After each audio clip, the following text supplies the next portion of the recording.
Welcome to winter classes. और आज की क्लास में स्टार्ट करने वाले हैं कक्षा 10वीं का विषय विज्ञान और प्रौद्योगिकी भाग 2 पाठ 8वां। पाठ का नाम है कोशिका विज्ञान एवं जैव प्रौद्योगिकी। स्टूडेंट्स, इसके पहले ऑलरेडी मैंने इस पाठ के ऊपर 6 वीडियोस बना के रखे हुए हैं। यदि आप लोगों ने उन 6 वीडियोस को नहीं देखा हुआ है तो आप इस वीडियो की डिस्क्रिप्शन में उसकी लिंक मिल जाएगी, या तो आप प्लेलिस्ट में जाकर उन वीडियोज़ को देख सकोगे।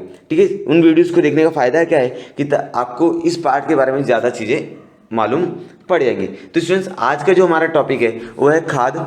फिर उसके बाद हम लोग देखेंगे कीटनाशक किसे कहा जाता है, जैविक खेती क्या होती है। फिर उसके बाद हम देखेंगे मधुमक्खी पालन क्या होता है, मधुमक्खी पालन में कौन कौन से मतलब किस तरह से रोजगार उपलब्ध हो सकता है। औषधि वनस्पति खेती में भी रोजगार उपलब्ध हो सकता है। फल प्रसंस्करण उद्योग क्या होता है। इन सभी चीज़ों के बारे में हम लोग डिटेल में अध्ययन करने वाले हैं। तो स्टूडेंट्स, स्टार्ट करने से पहले यदि आप लोगों ने चैनल को सब्सक्राइब नहीं किया है तो प्लीज़ चैनल को सब्सक्राइब कर दीजिए। इसी तरह की इन्फॉर्मेटिव और अच्छी अच्छी वीडियोस आपको इस चैनल पर मिलती रहेंगी। तो चलिए वीडियो को स्टार्ट करते हैं।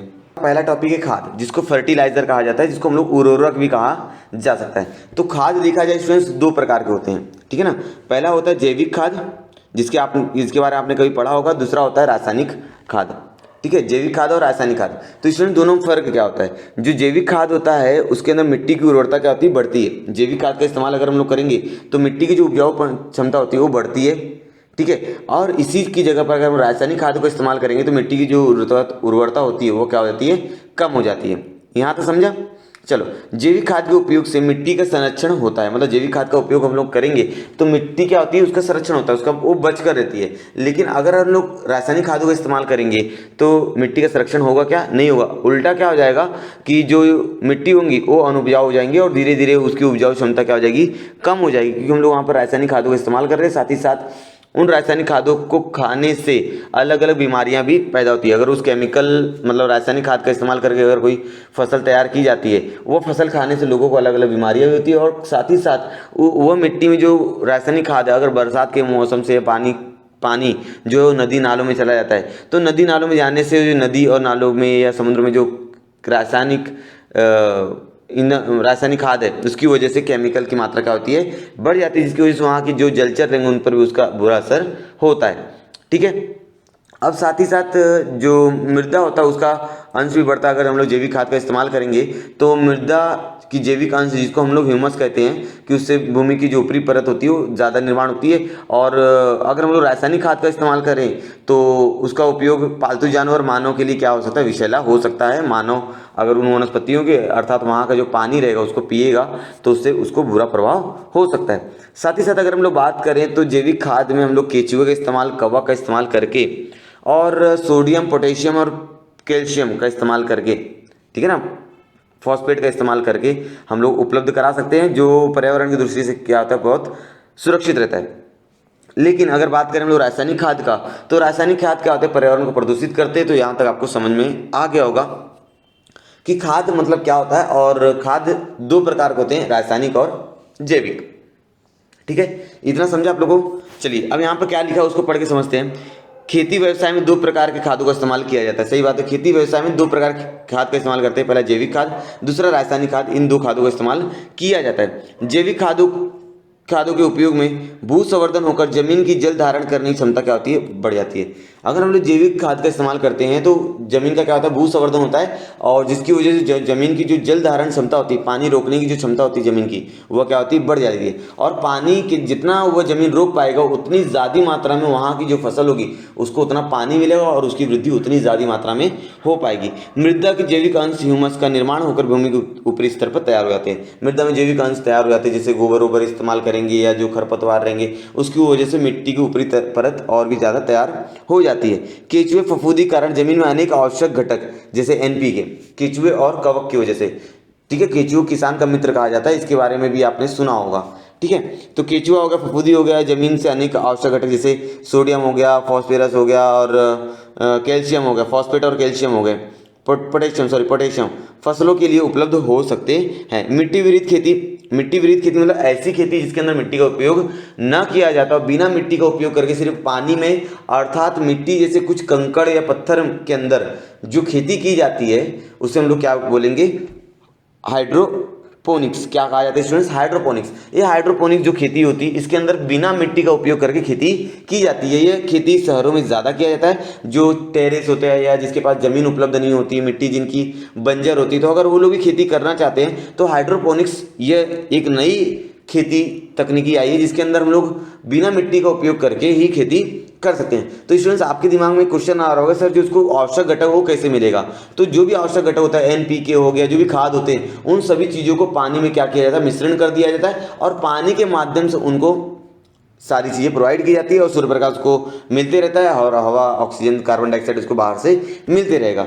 तो बिना मिट्टी के माध्यम से इसका उपयोग करने से और ये कम जगहों पर ज़्यादा पैदावार की जा सकती है। ठीक है, कहीं भी कर सकते हैं, हमारे टेरेस जो होता है, हमारा छत जो होता है, वहाँ पर इस तरह की खेती हो सकती है। और भारत में भी बहुत तेज़ी से चल रहा है। सबसे ज़्यादा हाइड्रोपोनिक्स का इस्तेमाल आज इजराइल नाम का देश है जो सबसे ज़्यादा हाइड्रोपोनिक्स खेती कर रहा है और खेती के क्षेत्र में सबसे ज़्यादा विकसित अगर कोई देश है तो वह है इजराइल। विलेय खादों का उपयोग उचित होता है परंतु रासायनिक खादों का निर्बाध इस्तेमाल से हानि उपयोग। इसके अंदर हाइड्रोपोनिक्स में क्या होता है स्टूडेंट्स? रासायनिक उर्वरकों का ज़्यादा इस्तेमाल किया जाता है, रासायनिक जो घटक होते हैं उनका इस्तेमाल ज़्यादा होता है। तो स्टूडेंट्स आप सभी को मालूम है कि यदि हम लोग एक आवश्यकता से ज़्यादा रासायनिक खादों या रासायनिक घटकों का इस्तेमाल करेंगे तो उससे क्या हो जाएगा? मिट्टी की जो उर्वरता होती है वह कम हो जाएगी और मिट्टी क्या होना शुरू हो जाएगी? अनुपयोगी होना शुरू हो जाएगी। तो हाइड्रोपोनिक्स कहीं ना कहीं सही भी है और कहीं ना कहीं उसके नुकसान भी है। ठीक है स्टूडेंट्स, अब आगे देखते हैं। टॉपिक हमारा कीटनाशक है, इंसेक्टिसाइड्स। वनस्पति में फसलों की जो प्राकृतिक होती हैं वो रोग प्रतिकारक क्षमता को, रोगों प्रभाव को नष्ट कर सकती हैं, लेकिन कीटनाशकों पर वो किसी प्रकार का प्रभाव नहीं होता है। मेंढक हो गए, कीटक पक्षी हो गए, किसानों को मित्र कहा जाता है जो कीटकों की संख्या क्या करते हैं? नियंत्रण करते हैं। मेंढक और कीटक पक्षी होते हैं वो छोटे छोटे जो कीटक होते हैं उनको खा लेते हैं। ठीक है, फिर भी फसलों की उत्पादन की वृद्धि करने के लिए, लेकिन फिर भी किसान क्या करता है कि फसलों की वृद्धि उत्पादन को बढ़ाने के लिए कीटनाशक का इस्तेमाल करता है। और कीटनाशक एक प्रकार का क्या होता है? जहर का काम करता है। यह जहर पानी और खाद्यान्न के द्वारा भोजन जाल में फैलता है जिससे जैविक विष वृद्धि बढ़ती है। और DDT, मेथिलीन और क्लोरोपाइरीफोस जैसे अनेक कीटनाशक घातक साबित हुए हैं। ये कुछ कीटनाशक के नाम थे जो मानव के लिए या बोलते प्राणियों के लिए बहुत ज़्यादा घातक सिद्ध हुआ है। अगला टॉपिक हमारा है जैविक खेती, ऑर्गेनिक फार्मिंग कहा जाता है इसको। ठीक है स्टूडेंट्स, इसके अंदर क्या होता है? रासायनिक खाद और जो कीटनाशक है इनका उपयोग नहीं किया जाता है। इनका बिना उपयोग किए जो हम लोग खेती करेंगे उसे हम लोग क्या कहेंगे? जैविक खेती कहा जाएगा। ये केवल स्थानीय विविध प्रकार की फसलों की बुवाई के लिए किया जाता है। मतलब ये बहुत कम क्षेत्र में किया जाता है और इससे जो उत्पादन होता है बहुत कम होता है। ठीक है, यहाँ तो समझा। तो इससे क्या होता है? प्राकृतिक का जो संतुलन वो बना रहता है और प्राकृतिक संतुलन को बनाए रखने के लिए जैविक खेती जो क्या है बहुत ज़्यादा ज़रूरी है। क्योंकि रासायनिक खेती का इस्तेमाल करोगे या उनका इंसेक्टिसाइड का इस्तेमाल करके आप खेती करोगे तो उससे क्या होगा? उससे क्या होगा?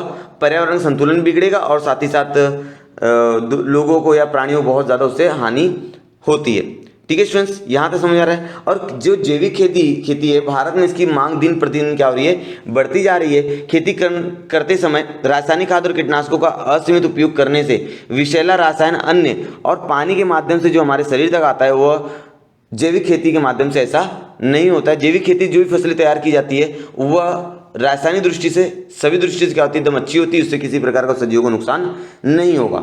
ठीक है स्टूडेंट्स, चलिए पढ़ के समझ लेते हैं यहाँ पर क्या लिखा है। जैविक खेती और जैविक उत्पाद मानव पासवर्ड बन गया है। मानव पासवर्ड मतलब हर कोई जैविक खेती और जैविक उत्पाद तैयार करना चाहता है। बहुत से स्थानों पर जैविक उत्पाद उपलब्ध हो रहे हैं, उनकी मांग भी दिन प्रतिदिन क्या हो रही है? बढ़ रही है। बहुत सारे ऐसे जगह हैं जैसे हम लोग राजस्थान में देख लें या मध्य प्रदेश में देख लें, हिमाचल में देख लें, ठीक है, ऐसे जो उत्तरी भारत है वहाँ पर जो जैविक खेती वो बहुत ज़्यादा की जा रही है। खेती करते समय हमारे यहाँ रासायनिक खादों और कीटनाशकों का निर्बाध उपयोग हुआ है। सही बात है, हम लोग नॉर्मल जो खेती करते हैं वहाँ पर रासायनिक खाद और कीटनाशकों का बहुत ज़्यादा उपयोग किया जाता है। ये विषैले रसायन भोजन और पानी के माध्यम से मनुष्य तक पहुँचते हैं। इससे कई दुष्परिणाम मनुष्य पर्यावरण पर दिखाई देता है और इसी वजह से जो दुष्परिणाम होता है, ठीक है, किसकी वजह से? रासायनिक खादों का जो दुष्परिणाम रहेगा वो मानव और पर्यावरण दोनों पर दिखाई देता है। भूमि की उपजाऊ क्षमता और फसलों में कीड़ मतलब फसलों में कीड़े लग जाना के प्रादुर्भाव से जुड़े कई ऐसे सवाल सामने आए हैं। इन्हें नियंत्रित करने के लिए आज किसान बड़ी मात्रा में जैविक खेती की ओर मुड़ रहा है। ठीक है, उपजाऊ क्षमता कम हो जाती है, जो खेती होती है उसकी उपजाऊ क्षमता कम हो जाती है, साथ ही साथ फसलों में कीड़े लग जाते हैं रासायनिक खादों का इस्तेमाल करने से। तो किसानों का जो रुझान है आज जैविक खेती की तरफ ज़्यादा हुआ है। इससे जो क्या होता है, इससे दो फायदे हैं कि एक तो किसान के जो ज़मीन है वो अनुपजाऊ नहीं होगा और साथ ही साथ फसलों में कीड़े नहीं लगेंगे और ये बहुत सस्ता होता है। अगर हम रासायनिक खाद लेने जाएंगे तो बहुत महंगा मिलेगा, लेकिन जैविक खेती करेंगे तो बहुत सस्ते में हो जाता है। ठीक है, इसमें मुख्य रूप से रासायनिक खाद और कीटनाशकों का पूर्ण तरह से प्रतिबंध लगाया गया है। मतलब जैविक खेती में आप लोग को रासायनिक खाद और कीटनाशक जो होते हैं उनका इस्तेमाल बिना इस्तेमाल किए आपको खेती करनी है। जैविक खेती करते समय स्टूडेंट्स पेड़, ये जो पेड़ होता है ये सरसों के तेल से सरसों का तेल निकालने के बाद जो खली बचती है उसको पेड़ कहा जाता है। इसका इस्तेमाल भी खेती में किया जाता है। साथ ही साथ केचुआ खाद जो सबसे ज़्यादा प्रचलित है। केचुआ खाद में क्या होता है, घर में जो जितने भी खरपतवार हैं, गोबर है या आप लोग जो देते हो धान की फसल होने के बाद जो भी भूसा निकलता है वो सारी चीज़ों को एक जगह इकट्ठा कर दिया जाता है। उसके पानी की बौछार की जाती है और उसके अंदर क्या कर दिया, केचुए डाल दिया जाता है। और आप सबको मालूम होना चाहिए जो केचुआ होता है उसकी पाचन क्षमता क्या होती है, बहुत ज़्यादा होती है। केचुआ लगभग सभी पदार्थों का पाचन कर सकता है और जो इसकी पाचन क्षमता होती है बहुत स्पीड में होती है। ठीक है, तो इसलिए उनके अंदर केचुए छोड़ दिया था। केचुआ क्या करता है, उन चीज़ों को क्या करता है, भुरभुरा बना देता है और वह अंत में जाके खाद के रूप में इस्तेमाल किया जा सकता है, जिसके अंदर नाइट्रोजन की भरपूर मात्रा होती है, फॉस्फोरस की भरपूर मात्रा उसके अंदर पाई जाती है। ठीक है, तो आजकल जो गाँव में केचुआ खाद का इस्तेमाल ज़्यादा किया जा रहा है। अगला टॉपिक स्टूडेंट्स मधुमक्खी पालन, एपीकल्चर कहा जाता है इसको इंग्लिश में। आजकल सरकार ने एपीकल्चर को, मधुमक्खी पालन को बहुत ज़्यादा बढ़ावा दिया है और भारत के ऐसे बहुत सारे लोग हैं जो मधुमक्खी पालन करते हैं। और जो विदेश के लोग हैं जैसे यूरोप हो गया, अमेरिका हो गए, ये लोग तो मधुमक्खी पालन में बहुत ज़्यादा तरक्की कर चुके हैं। भारत में इतनी ज़्यादा तरक्की नहीं हुई है। भारत में भी पारंपरिक तरीक़ों से मधुमक्खी पालन किया जाता है, लेकिन मधुमक्खी पालन में सिर्फ यही नहीं होता कि शहद निकालना है। शहद से अलावा और भी बहुत सारी चीज़ें होती है। ठीक है, उन सभी चीज़ों को भी मधुमक्खी पालन में आ जाता है और इस क्षेत्र में बहुत बड़ा ये रोजगार उपलब्ध है। और इस सीजन के ऊपर डिपेंड होता है, मौसम के ऊपर डिपेंड करता है कि गर्मी है ठंडी है, क्योंकि बरसात में ज़्यादा मधुमक्खी पालन नहीं विकसित हो पाएगा। और ये जो होते हैं जहाँ पर फूल वाला इलाका है या जहाँ पर आप लोग बोल सकते सरसों की जहाँ खेती है सरसों की, और जहाँ पर फूल की खेती की जा रही है वहाँ पर मधुमक्खी पालन करना बहुत ज़्यादा लाभदायक होता है और इससे बहुत ज़्यादा पैसा किसान कमा लेते हैं खेती करने के साथ साथ। ठीक है स्टूडेंट्स, यहाँ तक समझ में आया कि आप लोग को आपने मधुमक्खी के छत्ते देखे होंगे, आपने मधुमक्खी छत्ते नॉर्मली देखा होगा आपके आसपास। ऐसे छत्तों से निकलने वाले बहुत से गलत विधि अर्थात मधुमक्खी जलती मसालों का धुआं करके भगाना, बाद में छत्ते के टुकड़े करके उसे निकालना, इस विधि से छत्ते नष्ट हो जाती है और बड़ी मात्रा में मधुमक्खियाँ मर जाती है। आपने पुरानी तकनीक देखा होगा, मसाल होता है, आग लगा देते हैं, आगे डंडे में कपड़ा बांध के आग लगा देते हैं और वहाँ से सारी मधुमक्खी को भगा देते हैं और वहाँ मधुमक्खी के जो छत्ते होते हैं उनको गलत विधि से क्या किया जाता है, तोड़ दिया जाता है और मधुमक्खी मतलब वहाँ का जो मधुमक्खी रहेगा, ठीक है ना, शहद जो रहेगा वो निकाल लिया जाएगा और जो वहाँ की मधुमक्खियाँ रहेंगी वो क्या होती है, वो धुएं की वजह से मर जाती है। ये गलत तरीका था। लेकिन आज के आधुनिक तरीके में क्या होता है कि एक पेटी मिलती है, जो आपको पेटी दिख रही है इस तरह की पेटी रहेगी, उसके आसपास फूलों की खेती रहेगी। मधुमक्खियाँ क्या करेंगे, इसके अंदर आके जो क्वीन रहेगा, इसके अंदर देखो 3 जन रहते हैं, एक ड्रोन रहता है, एक क्वीन रहता है और तीसरा वर्कर रहता है। ठीक है, इन सब के क्या होते हैं, अलग अलग काम होते हैं। जो ड्रोन होता है उसको मेल कहा जाता है और क्वीन जो होती है वो बीच में रहती है। वर्कर जो होते हैं वो सब शहद को इकट्ठा कर, मतलब जो फूल होते हैं, फूल में से जो रस होता है वो इकट्ठा करने का काम करते हैं। समझ में आ रहा है? तो यहाँ तक आपको समझ में आना चाहिए। ये अपनी कॉलोनी बनाती है। एक कॉलोनी में लगभग 50 से 80 हज़ार मधुमक्खियाँ पाई जाती है। एक कॉलोनी में 50 से, जितनी अच्छी कॉलोनी रहेगी इनकी, ठीक है, जहाँ पर मधुमक्खियाँ रहती है, जितनी अच्छी कॉलोनी रहेगी उतनी ज़्यादा मात्रा में यहाँ पर क्या तैयार होगा, शहद तैयार होगा। यहाँ तक समझ में आ रहा है क्या? तो इस तरह से भारत में अगर देखा जाए एपी डोरसेटा, एपिस इंडिका और एपिस फ्लोरिडा, ये कुछ भारत की प्रजातियाँ हैं जो मधुमक्खी या शहद तैयार करने में बहुत ज़्यादा मदद करती हैं। ठीक है, इसके अंदर बहुत ज़्यादा व्यवसाय उपलब्ध है। भारत सरकार इसके लिए अनुदान भी करते हैं और इसके अंदर आप लोग। अगला टॉपिक स्टूडेंट्स, औषधि वनस्पतियों का रोपण। स्टूडेंट्स आप सभी को मालूम, भारत जो है वो प्राचीन समय से आयुर्वेदिक को बहुत ज़्यादा सपोर्ट देता है। भारत में आयुर्वेदिक का जनक कहा जाता है। सबसे ज़्यादा जो औषधि वनस्पति हैं वो सबसे ज़्यादा भारत में पाई जाती है और आयुर्वेदिक दवाइयों का इस्तेमाल तो आप सभी को मालूम होगा, अपने आसपास देखा होगा आप लोगों ने। ठीक है, तो इस क्षेत्र में सरकार ने 70% अनुदान करने का प्रयास किया हुआ है कि यदि आपको औषधि वनस्पतियों का रोपण करना है तो 70% अनुदान जो है वो भारत सरकार देती है और इससे बहुत ज़्यादा किसान क्या करते हैं, इनकम जनरेट कर सकते हैं, इनकम बना सकते हैं खेती के साथ साथ। ठीक है। तो भारत में जैव विविधता का बड़ा वरदान मिला है, आप सभी को मालूम है। इन सब का उपयोग करते हुए भारतीय व्यक्ति प्रकृति के साथ स्नेही संबंध जोड़े हुए हैं। प्राकृतिक संसाधनों का उपयोग करके रोग मुक्ति संभव करने वाली आयुर्वेदिक बहुत बड़ी विरासत हमारे पास है।